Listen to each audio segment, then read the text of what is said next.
ನಮಸ್ಕಾರ ರೀ ಎಲ್ಲರೂ ಆರಾಮದಿರಿ ಅಂತ ಅನ್ಕೋತೀನಿ. ನಾನು ನಿಮ್ಮ ಪ್ರೀತಿಯ Gowri Kumaraswamy. So welcome back to my channel.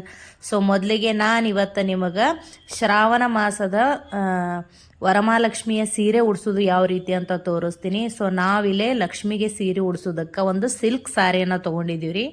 So ನೋಡ್ರಿ, ಈ ಥರ ಮೊದಲಿಗೆ ನಾವು ಅದನ್ನು ಹಾಫ್ ಫೋಲ್ಡ್ ಮಾಡಬೇಕಾಗ್ತದೆ. ಈ ಥರ ಫೋಲ್ಡ್ ಮಾಡಿದಾಗ ಏನಾಗ್ತದಲ್ರಿ, ನೀಟಾಗಿ ಸೀರೆ ನೆರಿಗೆಗಳು ಕಾಣ್ತಾವೆ. ಸೊ ಅದಕ್ಕೆ ನಾವಿಲ್ಲಿ ಏನು ಮಾಡಾಕತ್ತೀವಿ ಅಂದ್ರೆ 1 by 1 ಅದಕ್ಕೆ ಪಿನ್ನನ್ನು ಹಾಕಾಕತ್ತೀವಿ. ಯಾಕಂದ್ರೆ ನೀವು ಫೋಲ್ಡ್ ಮಾಡಬೇಕಾದ್ರೆ ಅದು ಸರಿಯಾಗಿ ನೀಲ್ಗಿ ಬರಲಿ ಅನ್ನೋ ಕಾರಣಕ್ಕೆ ನಾವಿಲ್ಲೇ ಪಿನ್ನನ್ನು ಹಾಕೊಳಕತ್ತೀವಿ. ನೋಡ್ರಿ, ಇದೇ ಥರ ಪೂರ್ತಿ ಸೀರೆಗೆ ನಾವು ಪಿನ್ನನ್ನು ಹಾಕೋತೀವಿ. ಯಾರೆಲ್ಲ ಹೊಸದಾಗಿ ನನ್ನ ಚಾನಲನ್ನು ನೋಡಾಕತ್ತಿರಲ್ಲ, ದಯವಿಟ್ಟು ನನ್ನ ಚಾನಲನ್ನು ಸಬ್ಸ್ಕ್ರೈಬ್ ಮಾಡೋದನ್ನು ಮರಿಬೇಡ್ರಿ. ನೋಡ್ರಿ, ಇವಾಗ ಪೂರ್ತಿ ಸೀರೆಯನ್ನು ಫೋಲ್ಡ್ ಮಾಡಿ ನಾವು ಪಿನ್ ಹಾಕಿದ್ದಾಯ್ತು. ನಂತರ ನಾವಿಲ್ಲೇ ಸೆರಗ್ ಮಾಡಾಕತ್ತೀವ್ರಿ. ಸೊ ಇದನ್ನು 5 ಸ್ಟೆಪ್ ಬರ್ತೈತಿ. ಇದು ಈ ಥರ ಮಡ್ಚೋದು ನೋಡ್ರಿ, ಇದೇ ಥರ. ಸೊ ನೀಟಾಗಿ ಕಾಣ್ಲನ್ನೋ ಕಾರಣಕ್ಕೆ ನಾವಿಲ್ಲೇ 5 ಸ್ಟೆಪ್ ಮಾಡಾಕತ್ತೀವಿ. ಸೊ ತುಂಬಾ ಚೆನ್ನಾಗಿ ಕಾಣ್ತೈತ್ರಿ. ಆಮೇಲೆ ಇದು ಗೋಲ್ಡ್ ಥ್ರೆಡ್ ಮೇಲೆ ಬರಾಕತ್ತದಲ್ರಿ, ಸೀರೆ ಉಡಿಸ್ದಾಗ ತುಂಬಾ ಚೆನ್ನಾಗಿ ಕಾಣ್ತೈತಿ ಇದು. ನೋಡ್ರಿ, ಈ ಥರ ನೀಟಾಗಿ ಮಡ್ಚಿದ ನಂತರ ನಾವಿಲ್ಲೇ ಇನ್ನೊಂದು ಬಟ್ಟೆಗೆ ಹಾಕುವಂತಹ ಪಿನ್ನನ್ನು ಹಾಕೊಂಡ್ಬಿಡುನು. ಸೊ ಹಾಕಿದ ನಂತರ ನಾವಿಲ್ಲೇ ಈಗ ಇನ್ನೊಂದು ಸೈಡ್ ಏನೈತಲ್ರಿ ಅದನ್ನು ನೆರಿಗೆ ಮಾಡ್ಕೊಂಬಿಡೋಣ್ರಿ. ಈ ಥರ ನೋಡ್ರಿ, ನಾವು ಯಾವ ಥರ ನೀಲ್ಗೆ ಹಾಕೋತೀವಲ್ರಿ ಆ ಥರ ಮಾಡಬೇಕಾಗ್ತದ. ನೋಡ್ರಿ, ಸ್ಟೆಪ್ ಬೈ ಸ್ಟೆಪ್ಪ ಮಾಡ್ಕೊಳ್ಳೋಣಂತ. ಸೊ ಈ ಥರ ಮಾಡಿದಾಗ ಬಹಳಷ್ಟು ನೆರಿಗೆಗಳು ಕಾಣ್ತಾವ್ರಿ. ನೀಟಾಗಿ ಸೀರೆ ಉಡಿಸ್ಬೋದು ನಾವು ಅವಾಗ. ನೋಡ್ರಿ, ಇದೇ ಥರ. ಸೊ ಇವಾಗ ನಾನಿಲ್ಲೇ ಒಂದು ಬಟ್ಟೆಗೆ ಹಾಕುವಂಥ ಪಿನ್ನನ್ನು ಹಾಕೊಂಡ್ಬಿಡ್ತೀನಿ. ಸೊ ಸೀರೆ ಭಾಳ ಉದ್ದೈತಲ್ರಿ, ಸೊ ಪೂರ್ತಿ ಬರಂಗಿಲ್ಲ ನೆರಿಗೆ. ಸೊ 2 ಸ್ಟೆಪ್ ಮಾಡ್ಕೋತೀನಿ ನಾನು. ನೋಡ್ರಿ, ಇದಕ್ಕೆ ನಾವೀಗ ಒಂದು ಬಟ್ಟೆಗೆ ಹಾಕುವಂತಹ ಪಿನ್ನನ್ನು ಹಾಕೊಳ್ಳೋಣ. ಇನ್ನೊಂದ್ಸಲ ನೀಟಾಗಿ ಜೋಡಿಸ್ಕೊಂಡ್ಬಿಡೋಣಂತ್ರಿ. ಸೊ ನಿಮಗೆ ವಿಡಿಯೋ ಇಷ್ಟ ಆಗಕತ್ತಿದ್ರೆ ದಯವಿಟ್ಟು ನನ್ನ ಚಾನಲನ್ನು ಲೈಕ್ ಮಾಡಿರಿ, ಶೇರ್ ಮಾಡಿರಿ, ಹಾಗೆ ಸಬ್ಸ್ಕ್ರೈಬ್ ಮಾಡೋದನ್ನು ಮರಿಬೇಡ್ರಿ. ಸೊ ಅಷ್ಟು ನೆರಿಗೆಗಳನ್ನು ಈ ಥರ ಹಿಡ್ಕೊಂಡು ನಾವು ಬಟ್ಟೆಗೆ ಹಾಕುವಂತಹ ಪಿನ್ನನ್ನು ಹಾಕೊಂಡ್ಬಿಡೋನು. ಸೊ ಉಳಿದಂತಹದ್ದನ್ನು ನೆರಿಗೆ ಹಾಕೊಳ್ಳೋಣಂತೀಗ.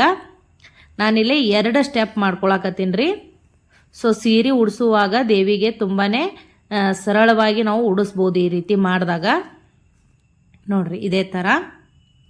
ಸೊ ನೀವು ಈ ಥರ ಮಾಡಿಟ್ಕೊಂಡ್ಬಿಟ್ರೆ ಬೆಳಗ್ಗೆ ಪೂಜೆ ಟೈಮಿಗೆ ಸ್ವಲ್ಪ ಅನುಕೂಲ ಆಗಿಬಿಡ್ತೈತಿ. ಯಾಕಂದ್ರೆ ಅವಾಗೇ ಸೀರೆ ಉಡಿಸಿ ಅವಾಗೇ ನಾವು ಎಲ್ಲ ಕೆಲಸಗಳನ್ನು ಮಾಡೋದಂದ್ರೆ ಸ್ವಲ್ಪ ಲೇಟ್ ಆಗಿಬಿಡ್ತೈತಿ. ಸೊ ಒಂದಿನ ಮೊದಲೇ ನೀವು ಈ ಥರ ಪಿನ್ನನ್ನು ಹಾಕಿಟ್ಬಿಟ್ರೆ ಬೆಳಗ್ಗೆ ನೀವು ಪೂಜೆಯನ್ನು ಜಲ್ದಿ ಮಾಡ್ಬೋದು. ನೋಡ್ರಿ, ಇದೇ ಥರ ಉಳ್ಕಿದ ಸೈಡೂ ನಾವು ನೆರಿಗೆಯನ್ನು ಮಾಡಿದೀವಿ ರೀ. ಇದಕ್ಕೂ ಒಂದು ಬಟ್ಟೆಗೆ ಹಾಕುವಂತಹ ಪಿನ್ನನ್ನು ಹಾಕೊಂಡ್ಬಿಡೋಣಂತ. ಸೊ ಉಡ್ಸೋದು ಭಾಳ ಸಿಂಪಲ್. ನೋಡ್ರಿ, ಇವಾಗ ಪೂರ್ತಿ ನೆರಿಗೆ ರೆಡಿ ಆಯ್ತು ನೋಡ್ರಿ. ಸೊ ಬಾರ್ಡ್ರ್ ಅಗಲವಾಗಿ ಇದಾವಲ್ರಿ, ಸೀರೆ ನೀಟಾಗಿ ಚೆನ್ನಾಗಿ ಕಾಣ್ತೈತಿ ಈ ಥರ ಉಡಿಸ್ದಾಗ. ನೋಡ್ರಿ, ಇದೇ ಥರ. ಸೊ ಮೇಲ್ಗಡೆ ನಾನಿಲ್ಲೇ 2 ಬಟ್ಟೆಗೆ ಹಾಕುವಂಥ ಪಿನ್ ಹಾಕೊಂಡಿದ್ದೀನಿ. ಸೊ ಈಗ ಸೆಂಟ್ರ್ ಒಂದು ಹಾಕೊಂಡ್ಬಿಡೋಣಂತ. ನೋಡ್ರಿ, ಇದೇ ಥರ. ಸೊ ಇವಾಗ ನೋಡ್ರಿ, ಸೀರೆ ಉಡಿಸಿದ್ದು ರೆಡಿ ಆಯ್ತು ನೋಡ್ರಿ. ಸೊ ಇದನ್ನು ಕೊಡೋಕ್ಕೆ ಯಾವ ರೀತಿ ಉಡಿಸೋದು ಅಂತ ತೋರಿಸ್ತೀನಿ ನಾನು ನಿಮ್ಗೀಗ. ಸೊ ನಾವಿಲ್ಲಿ ಒಂದು ಸಣ್ಣ ಬಿಂದಿಗೆಯನ್ನು ತೊಗೊಂಡಿದ್ದೀವಿ. ಅದಕ್ಕೆ ನಾನಿಲ್ಲೇ ನನ್ನ ಮಗಳ ಕೋಲಾಟ ಆಡುವಂಥ ಒಂದು ಸಣ್ಣ ಕೋಲನ್ನು ತೊಗೊಂಡಿದ್ದೀನಿ ರೀ. ಅದಕ್ಕೊಂದು ದಾರವನ್ನು ಈ ಥರ ಕಟ್ಟಿ ಅದನ್ನು ಟೈಟಾಗಿ ಕಟ್ಟಬೇಕಾಗ್ತದ. ನೋಡ್ರಿ, ಇದೇ ಥರ ಒಂದು 3 ಗಂಟನ್ನು ಹಾಕೋರಿ. ಅಂದ್ರೆ ಸ್ವಲ್ಪ ಅದು ಅಳಗ್ಯಾಡಬಾರ್ದು, ಸ್ಟಿಫಾಗಿ ಕೂಡ್ಲೆನ್ನೋ ಕಾರಣಕ್ಕೆ. ನಂತರ ನಾನಿಲ್ಲೊಂದು ಸ್ಟೀಲ್ ಡಬ್ಬಿ ತುಂಬ ಅಕ್ಕಿಯನ್ನು ಹಾಕೊಂಡಿದ್ದೀನಿ ರೀ. ಅದರದ ಮೇಲೆ ಒಂದು ಬ್ಲೌಸ್ ಪೀಸನ್ನು ಹಾಕೊಳಕತ್ತೀನಿ. ನಂತರ ನಾನಿಲ್ಲಿ ಇನ್ನೊಂದು ಪ್ಲೇಟನ್ನು ತೊಗೊಂಡು ಅದರ ತುಂಬ ಅಕ್ಕಿಯನ್ನು ಹಾಕೊಂಡಿದ್ದೀನಿ ರೀ. ನಂತರ ಇದ್ರ ಮೇಲೆ ನಾವು ಕೊಡವನ್ನು ಈ ಥರ ಇಟ್ಕೊಬಿಡ್ಬೇಕು. ನೋಡ್ರಿ, ನಂತರ ನಾವೀಗ ಸೀರೆ ಯಾವ ರೀತಿ ಉಡಿಸೋದು ಅಂತ ತೋರಿಸ್ತೀನಿ ನಿಮಗೆ. ನಾವೇನು ಬಟ್ಟೆ ಹಾಕು ಪಿನ್ನನ್ನು ಹಾಕಿವಲ್ರಿ ಅದನ್ನು ಒಂದು ಸೈಡ್ ಇದ್ದಿದ್ದನ್ನು ಅಷ್ಟೇ ತೆಗೆದುಬಿಡೋಣಂತ. ಆಮೇಲೆ ಈ ಥರ ನಡು ಏನು ಒಂದು ಸೆಂಟ್ರ್ ಒಂದು ಹಾಕಿವಲ್ರಿ ಪಿನ್ ಅದನ್ನು ತಗೊಂಡ್ಬಿಡೋನು. ತಗೊಂಡು ಈ ಥರ ಕೊಡೋದು ಸುತ್ತ ಇದನ್ನು ಈ ಥರ ಇಟ್ಕೋಬೇಕಾಗ್ತದ ನೋಡ್ರಿ. ಇದೇ ಥರ ಇಟ್ಕೊಂಡು ನೆರಿಗೆನ ಸೀದಾ ಮಾಡ್ಕೊಂಬಿಡೋನು.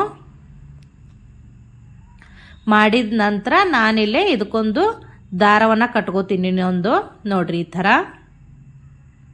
ಸೊ ಆದಷ್ಟು ಬಿಗಿತ್ನ್ಯಾಗ ಕಟ್ಕೋರಿ. ನೀವು ಬಿಗಿತ್ನ್ಯಾಗ ಕಟ್ಕೊಂಡಾಗ ಅದು ಸರಿದಾಡೋದಿಲ್ಲ ನೋಡ್ರಿ ಈ ಥರ. ಸೊ ಆ ಕೋಲ್ ಏನು ನಾವು ಕಟ್ಟಿರ್ತೀವಲ್ರಿ ಅದಕ್ಕೆ ಟೈಟಾಗಿ ನಾವು ಕಟ್ಕೊಂಡ್ಬಿಡೋಣಂತ. ಸೊ ವಿಡಿಯೋನ ಎಲ್ಲಿಂದ ನೋಡಕತ್ತೀರಿ ಅಂತ ಕಮೆಂಟ್ ಮಾಡಿರಿ ನನಗೆ. ಸೊ ವಿಡಿಯೋ ಇಷ್ಟ ಆದ್ರೆ ಲೈಕ್ ಮಾಡಿರಿ, ಶೇರ್ ಮಾಡಿರಿ, ಕಮೆಂಟ್ ಮಾಡಿರಿ, ಹಾಗೆ ಚಾನಲನ್ನು ಸಬ್ಸ್ಕ್ರೈಬ್ ಮಾಡಿರಿ. ನೋಡ್ರಿ ನಾವು ದಾರವನ್ನು ಕಟ್ಟಿದ ನಂತರ ಈ ಥರ ನೀಟಾಗಿ ನೆರಿಗೆಗಳು ಕಾಣ್ತಾವು ನೋಡ್ರಿ. ಎಷ್ಟು ನೆರಿಗೆಗಳು ಬಿದ್ದಾವು. ನಂತರ ಸೆರಗು ಏನೈತಲ್ರಿ ಅದರ ಹಿಂದ್ಗಡೆ ತಗೊಂಡು ನೋಡ್ರಿ ಈ ಥರ ಮುಂದ್ಗಡೆ ನಾವು ಸ್ವಲ್ಪ ಅದನ್ನು ಮಡಚಿ ಈ ಥರ ಹಾಕೊಂಡ್ಬಿಟ್ರೆ ಸೊ ಚೆನ್ನಾಗಿ ಕಾಣ್ತೈತಿ. ಸೊ ಮಡಚಬೇಕಾದ್ರೆ ಒಳಬಾಜು ನಾವೇನು ಒಂದು ಪಿನ್ ಹಾಕಿದ್ದೀವಲ್ರಿ ಅದನ್ನು ತೆಗೆದು ಎರಡು ಜಾಯಿಂಟ್ ಮಾಡಿ ನಂತರ ನಾವಿಲ್ಲೊಂದು ಪಿನ್ನನ್ನು ಹಾಕೊಂಡ್ಬಿಡೋನು ಸೆಂಟ್ರ, ಅಂದ್ರೆ ನೀಟಾಗಿ ಕಾಣಲಿ ಅನ್ನೋ ಕಾರಣಕ್ಕೆ. ಸೊ ನೋಡ್ರಿ ಈ ಥರ ಎರಡೂ ಕೂಡ ಒಂದು ನಾವಿಲ್ಲೇ ಪಿನ್ನನ್ನು ಹಾಕೊಳ್ಳೋನು. ವಿ ಶೇಪ್ ಟೈಪ್ ಕಾಣ್ತದ ಫ್ರಂಟಿಗೆ ಅದು ನೋಡ್ರಿ. ಇದೇ ಥರ ನಾನಿಲ್ಲೊಂದು ಟಾಚಣಿಯನ್ನು ಹಾಕೊಳಕತ್ತೀನಿ.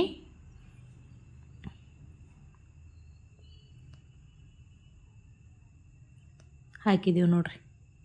ಸೊ ಇವಾಗ ಸೀರೆ ಉಡ್ಸಿದ ರೆಡಿ ಆಯ್ತು ರೀ. ಇವಾಗ ಇಲ್ಲೇ ನಾನು ಒಂದು ಡಾಬನ್ನು ಕಟ್ಟಾಕತ್ತೀನಿ. ನಮ್ಮ ಸೈಡ್ ಇದಕ್ಕೆ ಸ್ವಂಟಪಟ್ಟಿ ಅಂತ ಕರಿತೀವಿ ರೀ ನಾವು. ಸೊ ದೇವಿಗೆ ನಾವು ಇಲ್ಲೇ ಕಿವಿ ಓಲೆಯನ್ನು ಹಾಕಾಕತ್ತೀವಿ, ಆಮೇಲೆ ಸರಗಳನ್ನು ಹಾಕಾಕತ್ತೀವಿ.